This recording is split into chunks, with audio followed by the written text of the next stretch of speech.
وإن أوهن البيوت لبيت العنكبوت لو كانوا يعلمون. The weakest of homes is the home of the spider, if only they knew. And it's not just because of the web, but also for what happens inside it too. The most fragile of homes, home to the most ferocious of family feuds, a husband and wife relationship that is solely based on being used for consummation.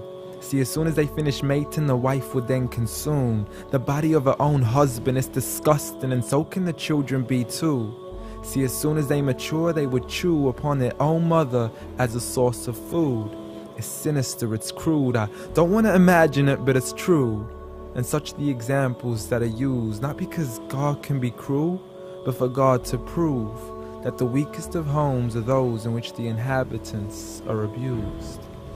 See, marriages are meant to bring happiness, and the home is a refuge of tranquility and comfort to all those who walk through. And if you ever do happen to fall into disputes, you must learn to understand that the marriage isn't always about you. Rather, it's learning to live together as one, although we are still living together as two.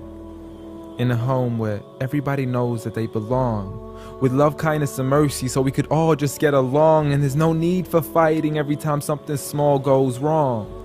Because you can't build a home upon violence and then expect it to stand strong. I mean, what kind of man would harm his wife in the darkness of the night, leaving her to bleed as he scars her for life, having to cover up her bruises as she tries to hide them from sight?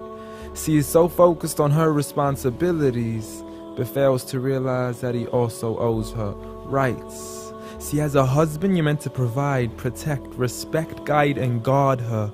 You are her garment, her lifelong partner, her Prince Charming who should charm her, her knight in shining armor. But a night has turned into a nightmare as he spends his nights trying to harm her. As she begs him on her knees, please, I need you to be calmer. I urge you, see, patience is a virtue. I never even heard you. I promise I didn't mean to hurt you. Please don't be mad.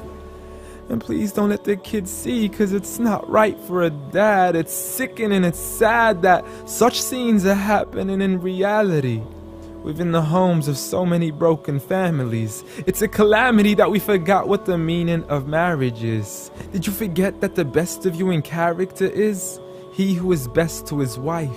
The best of advice from the one who never harmed a servant, child, or wife in his whole entire life. Muhammad sallallahu alayhi wasallam. He was the best of examples in how to treat a woman right.